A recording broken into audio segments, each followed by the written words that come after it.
بسم اللہ الرحمن الرحیم۔ السلام علیکم ورحمۃ اللہ وبرکاتہ۔ جزا اللہ عنا سیدنا محمد اللہ و اہلہ۔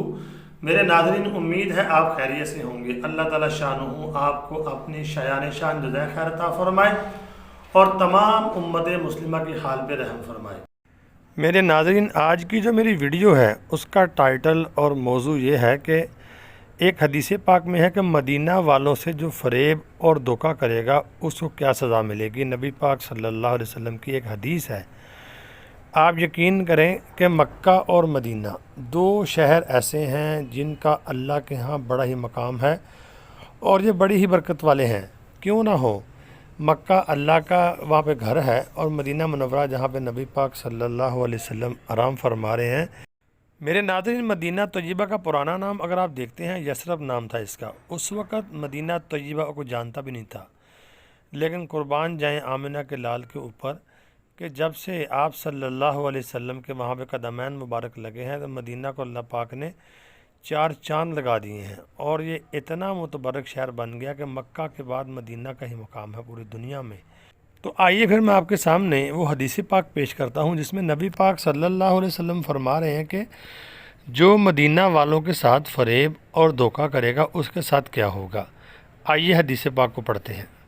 تو میرے ناظرین، یہ آپ کے سامنے حدیث پاک آ گئی ہے۔ حدیث کا نمبر ہے 11، کتاب کا نام ہے صحیح البخاری، باب ہے فضائل مدینہ۔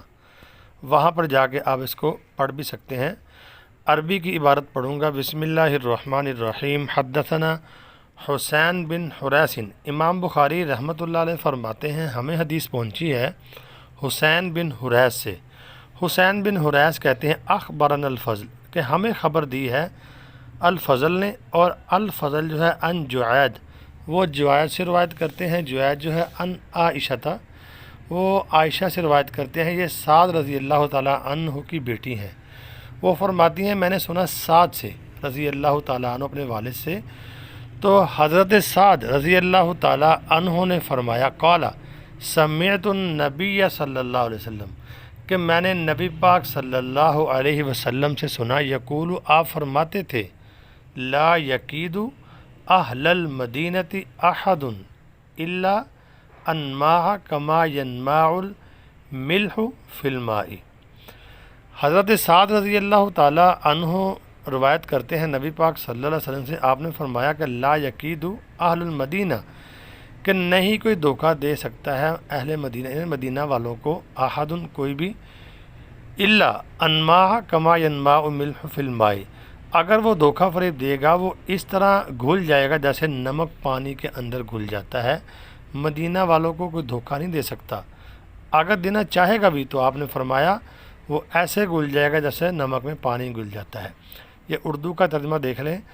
حضرت عائشہ سعد کی بیٹی، انہوں نے کہا میں نے حضرت سعد بن ابی وقاص رضی اللہ تعالیٰ عنہ سے سنا، وہ کہتے تھے کہ میں نے نبی کریم صلی اللہ علیہ وسلم سے سنا، آپ فرماتے تھے مدینہ والوں سے جو کوئی فریب کرے گا وہ اس طرح گھل جائے گا جیسے نمک پانی میں گھل جاتا ہے۔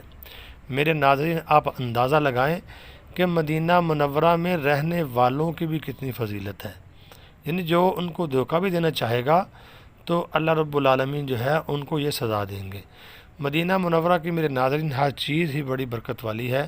نبی پاک صلی اللہ علیہ وسلم کا وہاں آرام فرمانا، یقین کریں وہاں کی فضا بھی بڑی برکت والی ہے، وہاں کی ہوا بھی بڑی برکت والی ہے، وہاں کے محلے، وہاں کی گلیاں، وہاں کے یعنی رہنے والے سارے ہی بڑی برکت والے ہیں۔